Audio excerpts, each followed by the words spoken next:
Qaf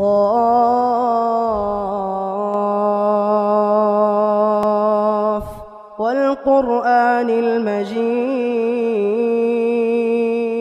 Terus bagaimana cara kita mendapatkan akhlak yang mulia? Ini penting. Oke Ustaz, kita ingin memperbaiki diri kita supaya kita yang kasar sama istri jadi lembut. Ada istri yang Masya Allah, kalau ngomong itu sama suaminya, jemaah, tetangga sampai mikir dia yang dipanggil. Oh ternyata istrinya fulan ini, jadi Masya Allah. Ada. Jadi istri-istri yang ngomong nggak perlu pakai mic. Udah kedengar kemana. Ini kan orang harus memperbaiki diri. Bagaimana supaya kita bisa memperbaiki diri? Ada anak yang tidak menghargai orang yang lebih tua. Ada orang tua yang tidak mengasihi yang lebih muda. Ada orang yang pelit. Ada orang yang pemarah. Ada orang yang ngomongnya kasar. Gimana kita memperbaiki hal itu untuk mendapatkan akhlak yang mulia? Ada beberapa cara. Yang pertama, berdoa. Mohon kepada Allah Subhanahu wa taala. Karakter itu bisa dirubah. Jangan ada yang mengatakan udah nggak bisa Ustaz, udah bawaan lahir. Bisa dirubah. Apa gunanya diutus Rasulullah Sallallahu Alaihi Wasallam kalau ternyata karakter nggak bisa dirubah? Padahal beliau diutus untuk menyempurnakan akhlak. Berarti karakter bisa dirubah. Makanya Rasul Sallallahu Alaihi Wasallam mengajarkan sebuah doa. Beliau itu mengatakan dalam doanya, Allahumma hdini li ahsanil akhlaq. La yahdi li ahsanil akhlaq illa anta.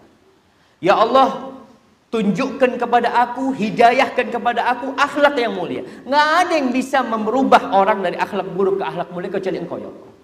Wasrif anni sayyi'aha, la yasrifu anni sayyi'aha illa anta. Dan palingkan dari aku akhlak-akhlak yang buruk. Nggak ada yang bisa memalingkan akhlak buruk itu kecuali Engkau ya Allah. Kita minta doa tiap hari. Kita tahu pemarah kita, ya Allah, anak ini nggak tahu kok nggak bisa nahan emosi. Marah terus kerjanya. Minta sama Allah SWT. Doa Nabi juga, Allahumma hassanta khalqi fahassin khuluqi. Ya Allah, kau sempurnakan penciptaan diriku ini. Maka aku minta kepadamu agar engkau menyempurnakan akhlakku. Itu doa Rasulullah SAW. Cara yang kedua, belajar. Orang itu dengan belajar, tambah ilmu, insya Allah ngerti. Oh ternyata ini nggak boleh. Kayak tadi orang tahu ketika dia mau marah, ingat penghuni surga itu menahan emosinya. Ana mau tahan emosi. Ibunda Sufyan Ats-Tsauri pernah. Sufyan Ats-Tsauri ini yatim. Ibunya punya penghasilan dari menenun. Dia ngomong sama Sufyan, Sufyan kau bawa nih duit nih 10 dirham. Kau cari ilmu, kau belajar 10 hadis. Nanti kau setelah belajar 10 hadis kau lihat. Kalau dengan bertambahnya ilmumu ada perilakumu yang berubah. Jalanmu berubah, ngomong sama orang berubah. Artinya akhlaknya berubah. Maka teruskan kau nuntut ilmu. Tapi kalau ternyata kau dapat 10 hadis akhlakmu nggak berubah, kau berhenti nuntut ilmu. Takut jadi petaka buat engkau. Karena bahaya. Orang belajar, ilmu hadisnya banyak, ayatnya banyak, tapi akhlaknya nggak berubah. Ada seorang penyair yang mengatakan, wa ayyu naf'in liman ya'ti madarisakum in kana yakhruju minha mithla ma dakhala. Apa gunanya sekolah di sekolahan kalian? Kalau lulus sama seperti ketika masuk, nggak ada perubahan. Maka ilmu membawa kepada perubahan. Rasulullah SAW tidak pernah meminta tambahan kepada Allah kecuali tambahan ilmu. Wa qul rabbi zidni ilma. Maka antum belajar, datang ke pengajian. Kemudian yang ketiga, membiasakan diri. Membiasakan diri. Orang yang pelit, dia bakhil. Allah Akbar. Dia udah dapat ilmunya. Kalau sedekah diganti sama Allah. Tapi tetap perasaan bakhil itu ada. Udah biasakan. Jadi antum keluar rumah, taruh duit. Ana mau sedekah. Tiap hari biasakan. Ketika ada kotak amal, antum biasakan 100.000. Ketika mau mengeluarkan itu, Allah Akbar, Allah. Sekali berat. Besok 2 kali berat. 3 kali, 4 kali, 5 kali. Antum kalau nggak sedekah, bingung. Karena antum sudah membiasakan diri antum. Kata Rasul sallallahu alaihi wasallam, al-ilmu bit-ta'allum wal hilmu bit-tahallum. Ilmu itu dengan belajar, dan ketabahan itu dengan melatih, berusaha untuk melatih diri kita. Maka perlu latihan. Di antara latihan yang membuat kita berakhlak mulia, mengembala kambing.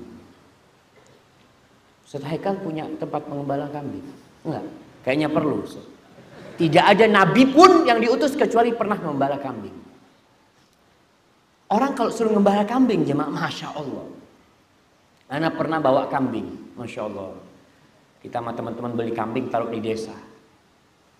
Berapa ekor waktu itu? 4, 6. Turun tuh kambing dari mobil. Kita angkat, kita bawa 1. Ternyata 1 masuk ke rumahnya orang. 1 makan tanamannya orang. Oh Allah, kambing gak bisa dipanggil. Gak bisa, sini. Nggak ada, kita harus balik. Ayo, jalan. Kita akan belajar kesabaran dari kambing. Antum mau marah sama kambing, mengatakan, kau itu kambing memang kambing, anak kata dia. Maka tidak ada seorang nabi pun kecuali mengembala kambing. Maka perlu kayaknya pesantren-pesantren itu memiliki tempat pengembalaan kambing. Tujuannya untuk melatih anak-anak nih. Akhir pekan 5 orang kirim. Kau gembala kambing, dia akan belajar sabar. Ngelihat kambing, ada 1 yang malas nggak mau jalan, harus didorong. Ada 1 harus ditarik, ada 1 berantem, macam-macam kerjaannya kambing. Di situ kita melatih diri kita. Iya, akhlak kita akan berubah insya Allah jemaah. Kemudian yang terakhir, karena waktunya, bukan yang terakhir sebenarnya, tapi karena waktunya sudah tinggal sedikit, diantaranya cari teman jemaah. Teman itu mempengaruhi akhlak kita. Kalau teman antum itu suka sedekah, mau nggak mau antum nggak enak sedekah. Masa dia terus yang bayarin ana, nggak enak kan? Hari ini ana yang bayarin, karena malu. Awalnya malu, tapi lama kelamaan akan menjadi kebiasaan. Dan yang terakhir yang ini akan sampaikan, mengetahui kekurangan diri kita. Kita harus mempelajari apa sih yang kurang di diriku. Di bagian mana aku ini kurang. Ketika orang itu tahu motornya rusak, insya Allah dibawa ke bengkel. Tapi kalau orang itu nggak ngurusin motornya rusak, selama bisa dipakai, dia pakai. Nanti terakhir nggak bisa jalan tuh motor. Kita pun gitu. Orang yang merasa benar nggak akan pernah bisa jadi benar. Siapa yang akan memperbaiki dia kalau dia merasa baik? Sudah, aku ini sudah baik. Tapi orang yang merasa dirinya kurang, niscaya dia akan merubah dirinya. Al-Imam Ibnu Qudamah Al-Maqdisi dalam kitabnya Mukhtasar Minhajul Qasidin menyebutkan ada 4 hal untuk mengetahui kekurangan diri kita. Dari mana kita tahu diri kita ini kurang? Yang pertama, datang ke ustaz, datang ke syekh yang dia ngerti sama kekurangan jiwa manusia. Dia datang, Ustaz, ana ini kayak tadi ceritanya sahabat yang datang kepada Rasulullah SAW minta nasihat. Nasihatnya apa? Jangan marah. Kayak gitu tuh, Ustaz, anak ini kayak gini nih Ustaz.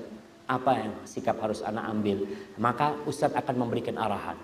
Tapi Ustaz yang seperti ini udah jarang jemaah. Ini di masanya Ibnu Qudamah. Syekh yang bisa memberikan arahan kayak gitu jarang. Maka kita kalau dapat kayak gitu, kita sering datang ke rumah. Tanya Syekh Afwan, anak kepingin tahu apa Ustaz yang harus anak lakukan. Sikap apa yang harus anak ambil. Yang kedua, cari teman yang setia dan tulus mencintai kita. Yang dia suka berbagi kesalahan kita. Kau itu seharusnya nggak kayak gini. Kau itu seharusnya nggak kayak gini. Kau seharusnya melakukan ini. Teman kayak gini nih, karena dia tiap hari bareng kita, dia tahu kekurangan kita. Biasanya teman yang kayak gini kita benci. Umar bin Khattab mengatakan, rahimallahu mra'an ahda ilayya uyubi. Semoga Allah merahmati orang yang menghadiahkan aib-aib. Umar malah senang sama orang yang menceritakan kekurangan Umar. Karena apa? Karena bisa memperbaiki diri kita. Tapi kita kalau punya sohib kayak gini, aduh kayaknya fulan gak perlu ditemenin. Kita paling suka sama sohib yang sering memuji kita. Oh Masya Allah, gak ada orang kayak kau. Masya Allah, bener ya? Masya Allah, jazakallah khair. kok orang baik. Ini nih bahaya nih. Maka kita perlu cari teman yang suka mengkritisi kita. Itu yang kedua. Yang ketiga, cara ketiga, antum dengarkan ucapan orang-orang yang gak suka sama antum. Biasanya orang kalau benci sama kita, itu dia tahu segala kekurangan kita. Jangan kekurangan yang baik jadi kurang buat dia. Maka itu manfaat buat kita. Kata Imam Syafi'i mengatakan, wa ainur ridha an kulli aibin kalilatun, kama anna aina sukhti tubdil masawiyah. Orang tuh kalau udah seneng, maka yang jelek jadi baik. Tapi orang kalau sudah benci sama antum, yang buruk, yang baik pun akan jadi jelek. Maka kalau ada orang ngomongin antum, fulan kau itu orangnya pelit, katanya sombong, kadang-kadang gitu kan. Oh itu katanya sombong ini, iya bener, iya. Coba aku akan mengkoreksi diri. Maka omongan musuh itu antum sampaikan, antum catat, kumpulin semua. Perkataan seorang alim ulama mengatakan, kalau ada orang yang melempari engkau dengan batu, apa yang kita lakukan? Jangan antum bales. Kan kita kalau dihina orang kita akan menghina. Kalau kita celak kita akan mencela. Jangan. Kau kumpulkan tuh kalau lemparin batu. Ngapain? Kau bangun anak tangga menuju kesuksesan. Kita kumpulin udah. Kritikan-kritikan dari orang bismillah. Kita insya Allah bisa memperbaiki diri. Dan yang terakhir, untuk mengetahui kekurangan diri kita ini, kita hidup bergaul dengan orang. Kita lagi kumpul di sana, orang ngomong ini nggak baik. Oh, kita tahu, oh berarti ini nggak baik. Aku kok kayak gitu. Maka dengan kita bergaul dengan manusia, paling tidak kita bisa mengambil nilai-nilai kebaikan dan menjauhi nilai-nilai keburukan yang masyarakat yang menghukumi hal itu kadang-kala. Itu berkaitan dengan akhlak. Hadza wallahu a'lam bishawab.